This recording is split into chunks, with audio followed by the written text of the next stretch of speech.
A pesar de que para algunas personas el nombre puritano tiene una asociación negativa, se le asocia con la idea de oscurantismo, con la idea de celo religioso, casi de fanatismo.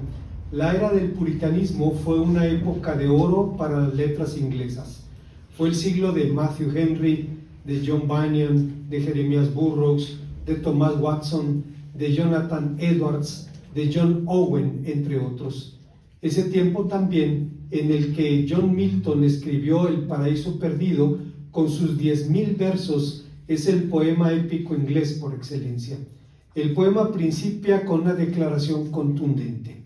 Dice: canta, musa celestial, la primera desobediencia del hombre y el fruto de aquel árbol prohibido, cuyo gusto mortal trajo al mundo la muerte y todas nuestras desgracias, con la pérdida del Edén, hasta que un hombre más grande nos rehabilitó y reconquistó para nosotros la mansión bienaventurada. Y tú, oh Espíritu, instrúyeme, pues tú sabes. Tú estabas presente en el primer instante, desplegando como paloma tus poderosas alas, cubriste el inmenso abismo y lo hiciste fecundo.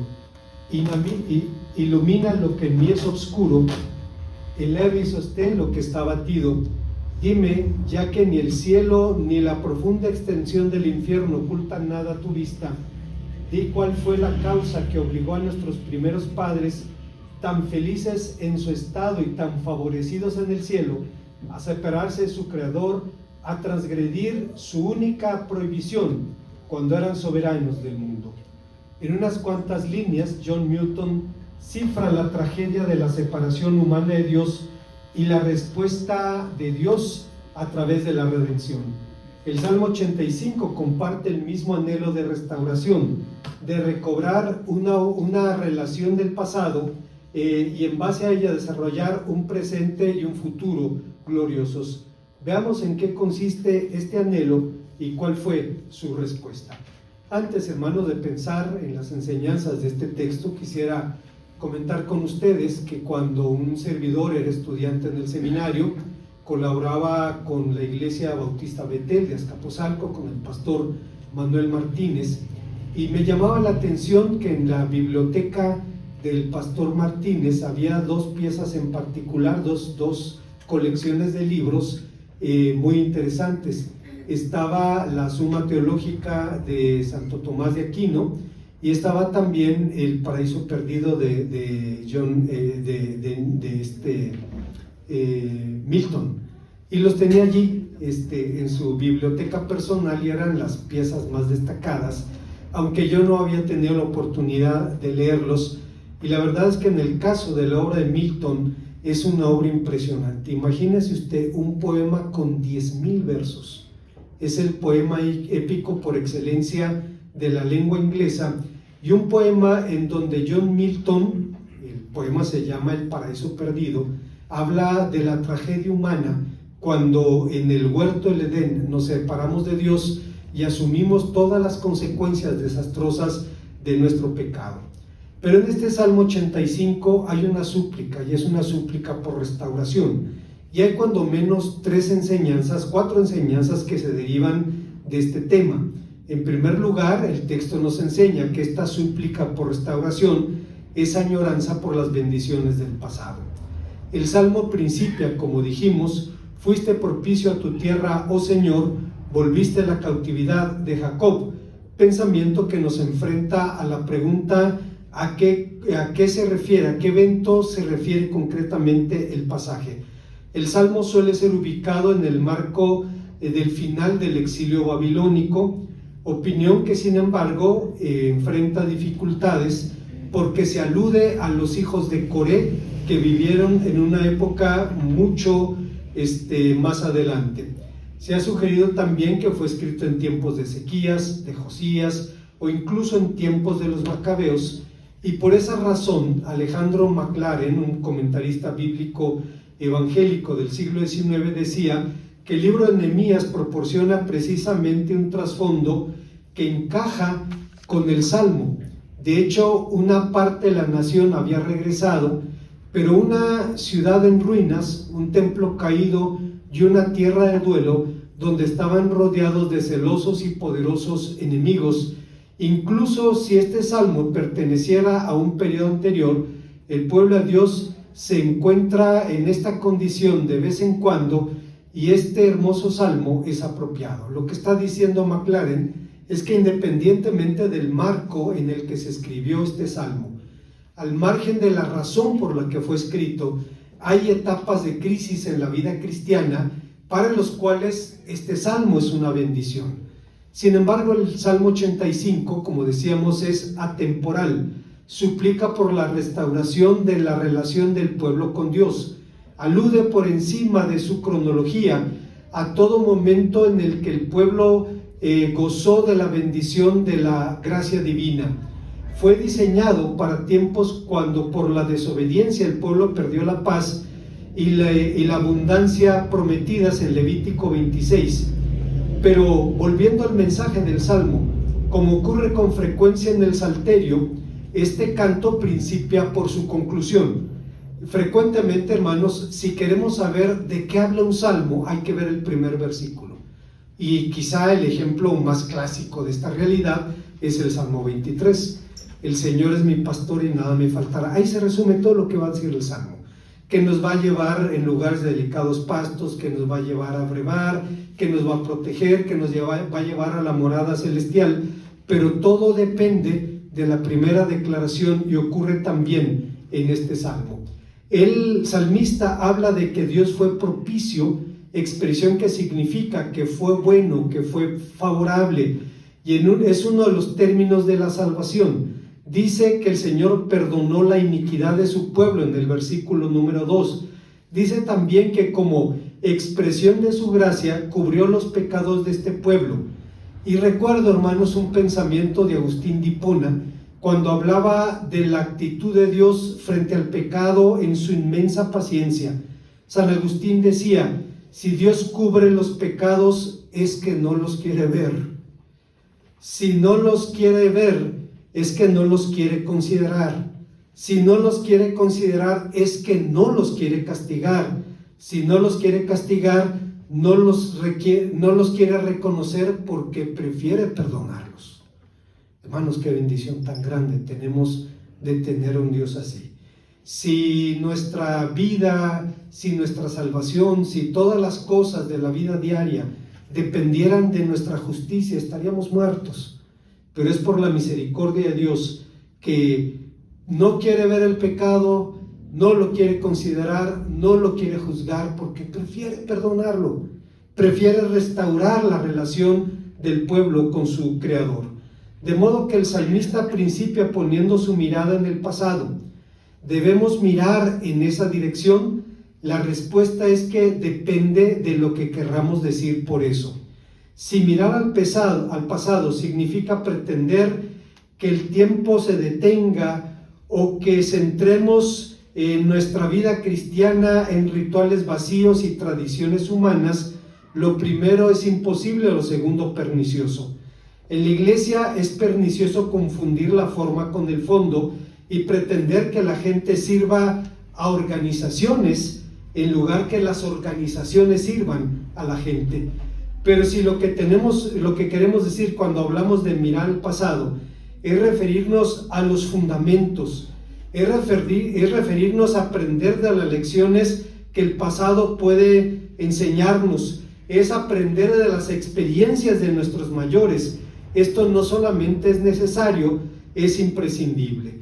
Hay un dicho que afirma que el pueblo que olvida la historia corre el peligro de volver a repetirla. Y si no aprendemos de los hierros del pasado, y si no aprendemos de las crisis del ayer, entonces tenemos el riesgo de repetirlos. Es como decía el profeta Jeremías: parémonos en los caminos a mirar y preguntar por las sendas antiguas cuál sea el buen camino para andar por él. Lo que el profeta estaba diciendo es que el pueblo y el creyente en particular en algún momento tenemos que hacer una pausa, detenernos para mirar a los fundamentos del pasado, para mirar a los cimientos de nuestra fe y de esa manera saber a dónde caminar. Es importante puntualizar esto porque se dice que la vida es como un viaje en tren, en donde algunos viajan mirando hacia adelante y otros viajan mirando hacia atrás. Para algunos nostálgicos todo tiempo pasado fue mejor, en tanto que para los optimistas lo mejor está por llegar. Pero el apóstol San Pablo lo tenía claro cuando afirmaba en su carta a los Filipenses: olvidando ciertamente lo que queda atrás, extendiéndome a lo que está delante, prosigo la meta, al premio del supremo llamamiento de Dios en Cristo Jesús. Hay una segunda enseñanza que encontramos en este pasaje. Estamos hablando, hermanos, de una súplica por la restauración, súplica que es un ruego por la restauración presente. Después de evocar el pasado, el salmista ruega por la restauración en el presente. Esta súplica había expresado en el Salmo 80:20, cuando el salmista decía: Señor Dios de los ejércitos, restáuranos, haz resplandecer tu rostro sobre nosotros y seremos salvos. Aquí hay un modismo hebreo, hermanos, que es muy descriptivo. Cuando Dios oculta su rostro, lo hace como expresión de su juicio o antes de darse a conocer. Es una experiencia aterradora. Yo no sé si usted ha vivido una época en su vida cristiana en la que siente que Dios no oye su oración, en la que siente que su oración no pasa del techo, en la que pareciera que Dios esconde su rostro, y de esto habla el Salmo 10, cuando dice: ¿por qué te ocultas en el tiempo de la adversidad? Pero cuando Dios hace resplandecer su rostro sobre nosotros, es como cuando usted se encuentra con la radiante sonrisa de una persona que le dice que todo está bien, que no hay ningún problema.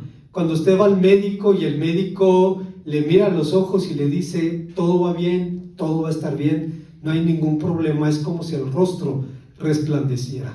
El término que Reina Valera 60 traduce como restaurar es el verbo hacer volver, regresar, que en este contexto alude a la idea de regresar a un punto del pasado. Pero el objetivo de la conversión es el retorno a la relación original con el Señor. Esto no debe entenderse como si tuviéramos que volver a lo antiguo, sino más bien en el sentido de que este retorno constituye el punto de partida para un comienzo plenamente nuevo. No podemos volver al pasado. El único tiempo con el que contamos es el presente. El pasado ya se fue, el futuro todavía no llega. El único tiempo con el que contamos es el tiempo presente, y es el tiempo en el que tenemos que renovar nuestra relación con Dios. Había dicho esto hace algunos años. En la casa de ustedes había una mesa donde había la fotografía de mis suegros, una fotografía que en ese tiempo tendría unos 20 años, y estaban radiantes los dos en esa fotografía. Pasé y me quedé mirando y pensé: eran los buenos tiempos, pero no nos dimos cuenta. Luego pensé: pero si me tomaran una foto ahora y la veo dentro de 20 años, voy a decir que los buenos tiempos eran cuando me tomaron la foto. Los buenos tiempos es el presente. Es el único tiempo con el que contamos, y especialmente en nuestra relación con nuestro Dios. No es volver al pasado, a volver al antiguo, sino el retorno que constituye un punto de partida para un comienzo plenamente nuevo.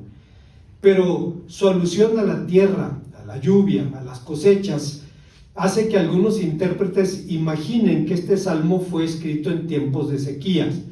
Entre los hebreos, las calamidades naturales eran asociadas al pecado, lo que hacía que los hombres buscaran la misericordia de Dios, como en el Salmo 107. Pero de la única sequía que el salmista estaba hablando aquí es una sequía espiritual, y por esa razón pregunta: ¿vas a estar enojado contra nosotros de generación en generación? Tu enojo no tendrá fin. Por favor, vuélvete a nosotros y danos vida de nuevo, dice los versículos 5 y 6. Hablando sobre estos versículos, Agustín de Hipona fue a la razón de fondo diciendo: pero por la ira de Dios somos mortales. Por la ira de Dios comemos en esta tierra pan con escasez y sudor en nuestro rostro. Fue lo que oyó Adán cuando pecó, y aquel Adán éramos nosotros, porque en Adán todos mueren.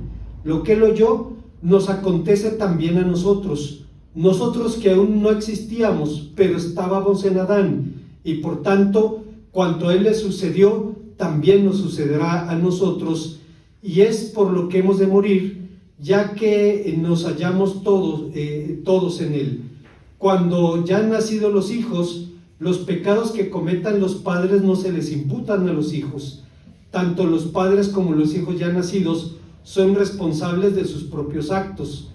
Pero lo que arrastró nuestra raíz respecto a la mortandad fue lo recibido de Adán. ¿Qué es lo que ha arrastrado? Esta fragilidad de carne, el tormento del dolor, la miseria que nos rodea, la muerte a la que estamos sujetos, las tentaciones que nos acechan. Todo esto lo lleva a nuestra carne y es ira de Dios, porque es su castigo. Pero un día vendrá cuando seremos restaurados, y por la fe llegaremos a ser hombres nuevos, y por la resurrección toda aquella mortandad quedará eliminada, y tendrá lugar la restauración total del hombre. Así, lo mismo como todos mueren en Adán, también todos recuperarán la vida en Jesucristo. Lo que estaba diciendo San Agustín es: esta es nuestra condición mortal, pero un día Dios cambiará las cosas, cambiará nuestra naturaleza, nuestra condición, y así como todos los hombres mueren en Adán, todo creyente podrá vivir en Jesucristo. Como señalamos al principio, el tema de este salmo es atemporal. Cifra nuestra necesidad de comunión con Dios. Fuimos creados justamente para eso, para tener comunión con Él. La Confesión de Westminster dice: el fin último del hombre es glorificar a Dios y disfrutar para siempre de Él. Cada ser humano ha sido creado para adorar a Dios y disfrutar de su presencia con todo lo que esto significa: comunión, relación, entrega, gozo, paz, alegría. Esa restauración se encuentra en la persona y en la obra de Jesucristo. Basado en el Salmo 22 y 23, John Bloom, un predicador norteamericano contemporáneo, escribió una reflexión a la que tituló La restauración del alma, diciendo: en este mundo tendremos tribulación, como dice Jesucristo en Juan 16:33. Siendo realistas, la descripción de la tribulación en la Biblia es horrible. En el Salmo 22 es una descripción de la severa tribulación de David, pero también una descripción de la tribulación de Cristo, que fue infinitamente más severa que la de David o la nuestra. ¿Te sientes abandonado por Dios? Jesús lo estuvo. Lo entiende más de lo que de lo que te imaginas. Podemos sentirnos desamparados por Dios, pero Cristo realmente lo estuvo. Podemos sentirnos solos, Jesucristo lo estuvo. Por un momento horriblemente solo, como nuestro gran sumo sacerdote es capaz de compadecerse de todas nuestras debilidades, ya que fue tentado como nosotros, pero sin pecado, dice Hebreos 4:15. Pero Jesús hace mucho más que compadecerse de nosotros. Como nuestro Cordero expiatorio, expió cada pecado que cometemos en nuestras débiles e incrédulos tropiezos, eliminando nuestra maldición para siempre al convertirse Él mismo en nuestra maldición. Y como nuestro gran pastor, nos está guiando a través de la tribulación, sin importar cuán severa es, a la restauración eterna. Esta es la promesa del Salmo 23. Comparado con el principio del Salmo 22, tu buen pastor restaurará tu alma para siempre. Fue desamparado por Dios, despreciado y burlado por los hombres, y sus manos y sus pies fueron traspasados, como diría el salmista en el Salmo 22. Para así guiar a través del valle de la maldad, honrarte ante cada vil enemigo, perseguirte con su bondad y su justicia cada día de tu vida terrenal y llevarte a vivir con bondad y misericordia los días de esta vida eterna y llevarte a vivir con Él a su casa para siempre. El Salmo 22 puede ser, permítanme un segundito, tu canción para una noche breve, pero el Salmo 23 será tu canción para una mañana eterna. Qué bendición tenemos los padres cristianos de enseñar a nuestros hijos el Salmo 23. O aquel salmo que les decimos cuando tienen miedo en la noche. Acuérdate que la Biblia dice: en paz me acostaré, así mismo dormiré, porque solo tú, Señor, me haces vivir confiado. Dice Bloom, el Salmo 22 dice: puede ser tu canción para una noche breve, pero el 23 es tu canción para una mañana eterna. Hay una tercera enseñanza en este pasaje. Estamos hablando de una súplica por la restauración, que es silencio en espera. En los versículos 8 y 9, el salmista hace una pausa en esperar la respuesta divina.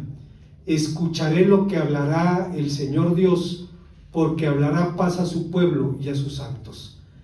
Hacer lo que el salmista dice no es nada fácil. Esto es un precepto muy duro para el hombre, decía San Jerónimo, el traductor de la Vulgata, hasta el punto de que el precepto de acción sea más difícil comparado con el precepto de la inacción. La tentación humana es hacer algo. Pero hermanos, en algún momento tenemos que descubrir que en la vida cristiana debemos distinguir entre lo que nos toca hacer a nosotros y esperar en lo que solo Dios puede hacer. Hay cosas que nosotros no podemos hacer, punto, no está en nuestras manos, pero la parte que nos toca debemos hacerla. Bueno, esto ocurre en la vida cristiana y una de las cosas más difíciles es esperar en silencio. En esa línea de pensamiento, alguien también dijo: el silencio es parte de la música, se ocupa en el pentagrama, tiene sus tiempos y sus valores. Cada figura musical cuenta con su correspondiente silencio que representa su mismo valor o duración, así como en el pentagrama los grandes compositores ocupan muchas veces los silencios también para transmitir un mensaje. Así también el Creador ocupa el silencio como respuesta o como prueba de su presencia. Ya hablamos de esto. Los judíos le llaman a la sensación de la ausencia divina, al ocultamiento del rostro, le llaman Hester Panim, la idea de que Dios oculta su rostro. Y hay una leyenda rabínica que habla de un maestro, en el siglo XVIII más o menos, que estaba orando y uno de sus alumnos estaba en tribulación, uno de sus discípulos, y finalmente interrumpe la oración del maestro y le pregunta angustiado: ¿por qué Dios esconde su rostro en el tiempo de la adversidad? Y el maestro le responde: Dios esconde su rostro hasta que descubres que lo esconde. Lo que le estaba diciendo es: hasta que entiendes que tiene un propósito, hasta que entiendes que su silencio forma tu carácter, forma tu fe, forma tu esperanza. A Dios le importa más nuestra eternidad que nuestra tranquilidad, nuestro carácter que nuestros sentimientos.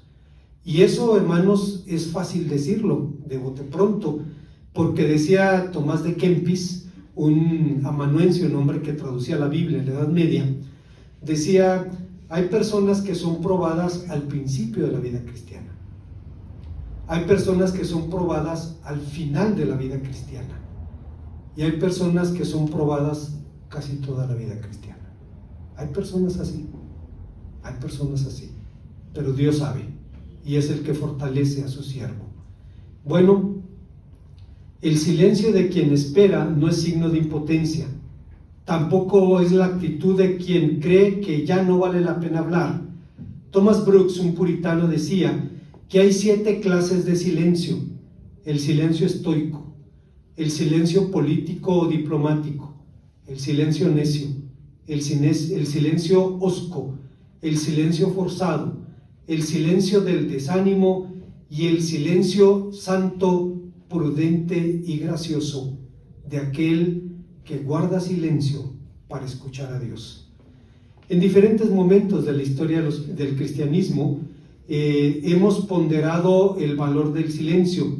Son conocidos los votos del silencio de los monjes en la Iglesia Católica.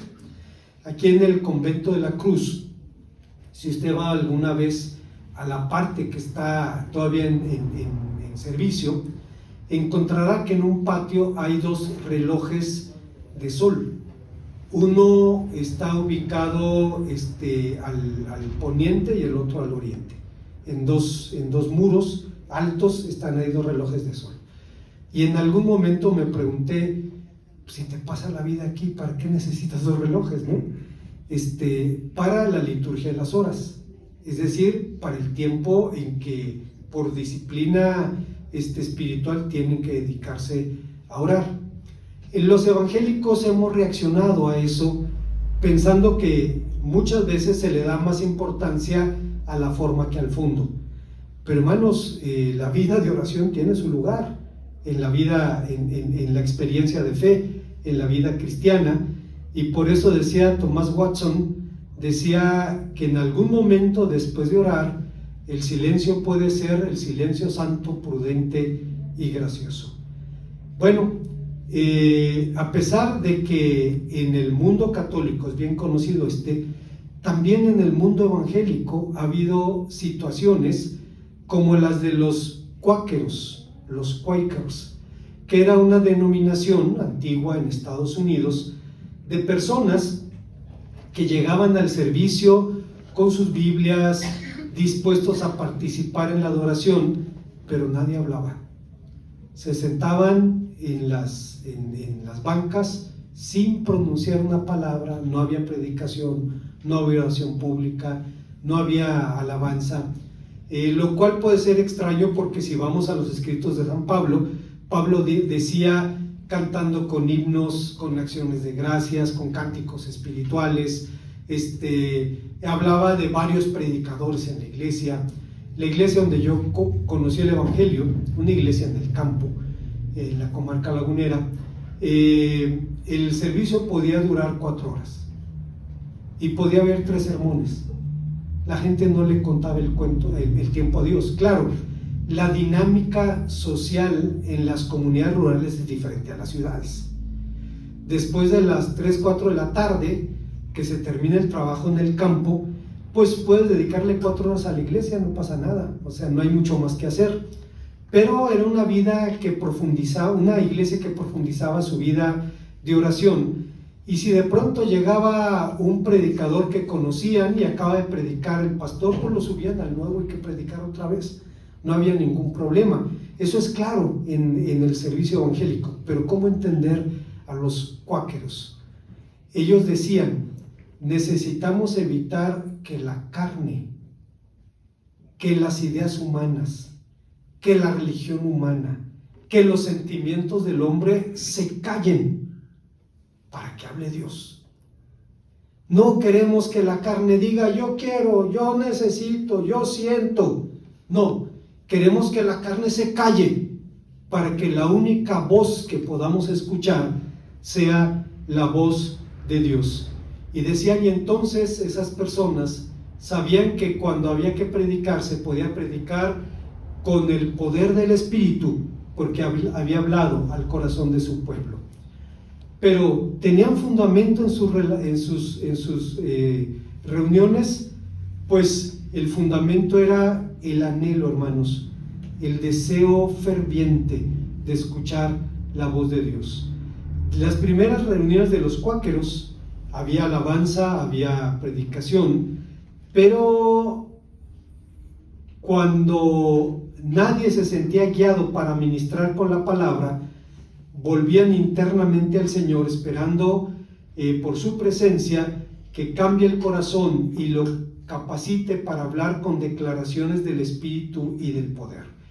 El silencio nunca fue una meta en sus reuniones, era una manera de evitar la sabiduría y la religión humana mientras esperaban el poder de Dios para edificar y gobernar a su iglesia.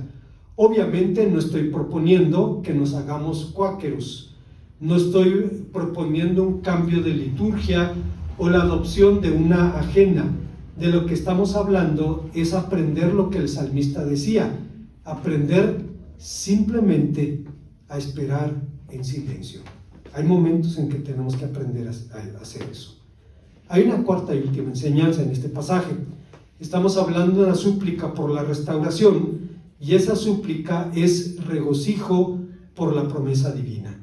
Finalmente el salmista alude a las promesas divinas de restauración diciendo: cercana está tu salvación a los que te temen, para que habite tu gloria en nuestra tierra.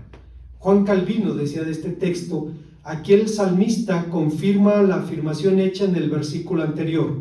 Se anima a sí mismo y a los demás siervos de Dios en la esperanza de que, aunque aparentemente Dios está lejos de su pueblo, sin embargo la liberación estaba cerca en su mano, porque es cierto que Dios mira en lo secreto a aquellos a quienes parece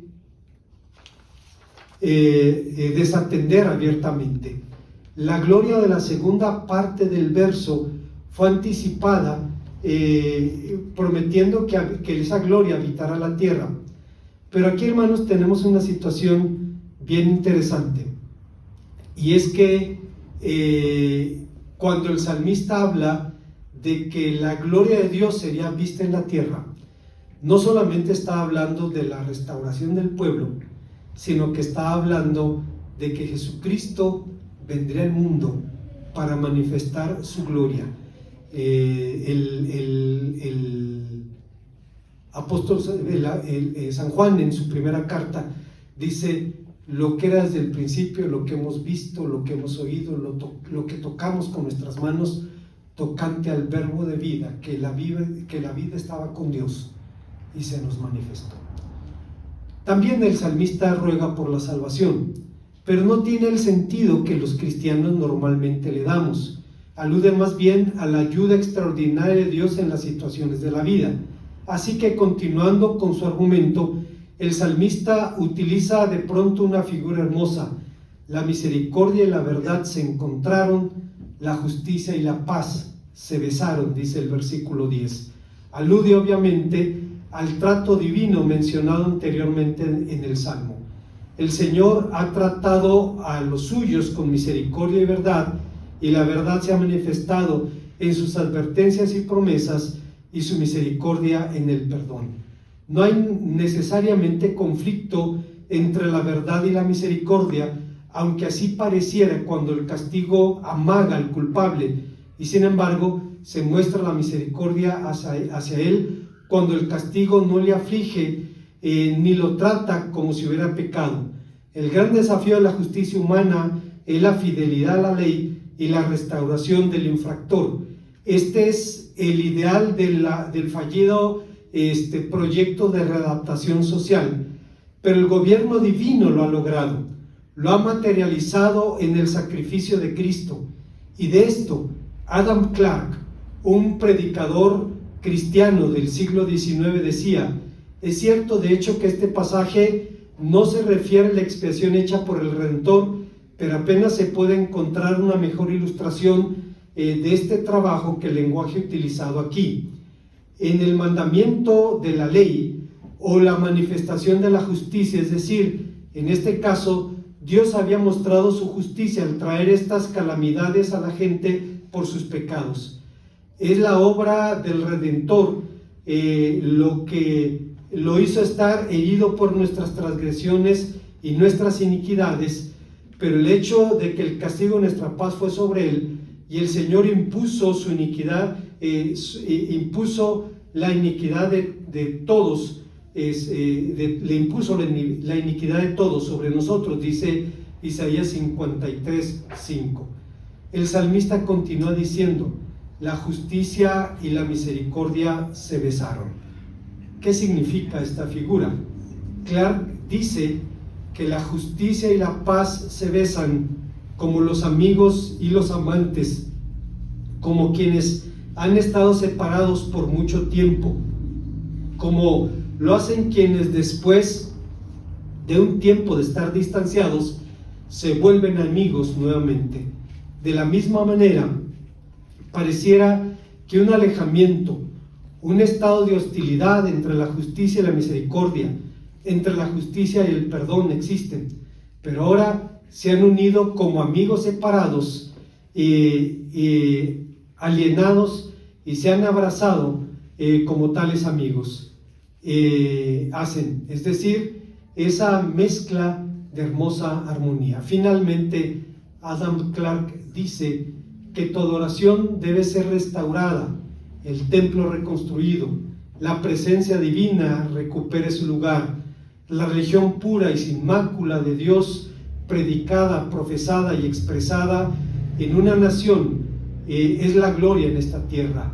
Ageo había hablado de estas últimas cosas y dijo, había prometido que el templo restaurado sería más glorioso que el primer templo, lo cual materialmente hablando no era posible. El templo de Salomón fue una joya de mármol y oro, de cedro y oro. El templo del tiempo de Nehemías hacía llorar a los que lo veían. ¿En qué sentido iba a ser más glorioso?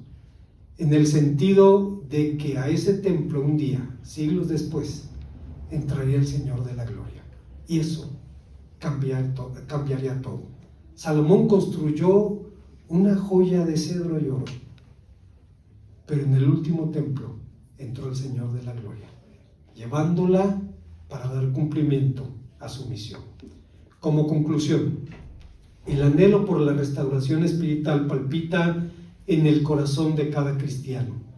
Ni siquiera necesitamos atravesar tiempos de sequía espiritual o crisis de conciencia, porque siempre necesitaremos más de Dios.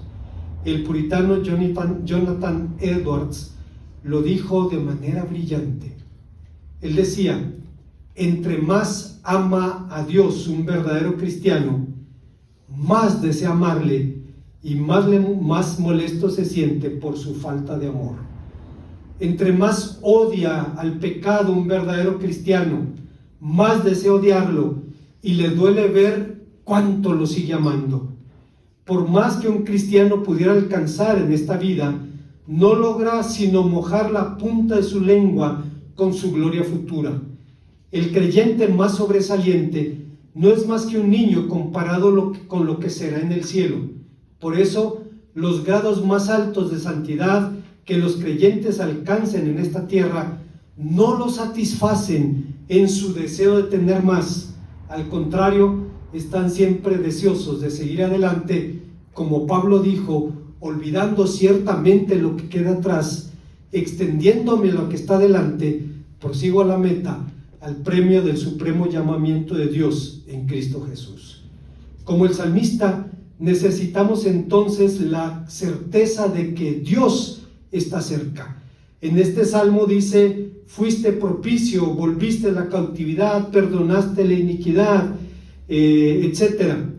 Y me hace recordar un pensamiento de Barth, el pensador evangélico más importante del siglo pasado, quien dijo: no está cerca como una teoría religiosa, no, la ayuda de Dios es su acción directa, lo que implica la palabra cerca, tocando nuestro cuerpo y entrando en nuestra vida. La ayuda de Dios está cerca, es decir, no es música del futuro para días mejores en los que todo será distinto, o incluso para una época futura de la humanidad, sino que la ayuda divina es un visitante excelso y extranjero, pero glorioso, que está llamando ya ahora a nuestra puerta y desea entrar a donde estamos nosotros. Entendámoslo bien, la ayuda de Dios no es un consuelo que nos haga pensar en la eternidad, sino es como una tormenta que llega desde la eternidad e irrumpe en nuestro tiempo. Están cayendo las primeras gotas de esta tormenta que trae bendición y solaz. La ayuda del Señor está cerca, porque es ayuda, porque la promesa de esta palabra no se ha desvanecido en su cumplimiento, sino que Él precisamente la ha adquirido, en Él ha adquirido su pleno sentido. La obra de Dios no se detuvo hace 2000 años, no ha enmudecido desde entonces, sino que es a través de Jesucristo donde habla mejor y más alto. En suma, en la Biblia y en la historia cristiana, cada avivamiento ha sido distinto, pero sus raíces siempre fueron las mismas: la genuina conversión, el retorno a la palabra de Dios y la entrega incondicional del creyente y del pueblo a su Señor. Ha sido así, han sido frutos del despertar espiritual a la palabra divina, como diría Jeremías: cuando en Babilonia se cumplan los 70 años, yo os visitaré y despertaré sobre vosotros mi buena palabra para haceros volver a este lugar. Es una súplica por la restauración que nos insta a rogar, como hacían nuestros hermanos los puritanos, por el don de las lágrimas. Lágrimas de genuino arrepentimiento, para que Dios quebrante nuestros vicios, el amor a nuestros pecados favoritos, nuestra apatía, nuestra indiferencia, nuestra carnalidad, nuestra incredulidad. Lágrimas por la salvación de nuestros hijos y nuestros seres amados, por esta ciudad que se pierde sin Cristo y sin esperanza, por esta nación nuestra que convulsiona y se desangra, por este mundo perdido. Pero roguemos, hermanos, con la humildad con la que hacían los creyentes chinos cuando decían: oh Señor, trae un avivamiento a tu iglesia, empezando conmigo. Oremos al Señor. Gracias, Padre, te damos, porque en tu palabra encontramos anhelo y respuesta a la súplica por la restauración. Que cada uno de nosotros, Señor, podamos volver a ti y a tus pies, tu iglesia, tu pueblo, y podamos ver, Señor, el cumplimiento de tu palabra cuando dice que tu gloria morará en nuestra tierra. Te rogamos que sea así, en Cristo Jesús. Amén.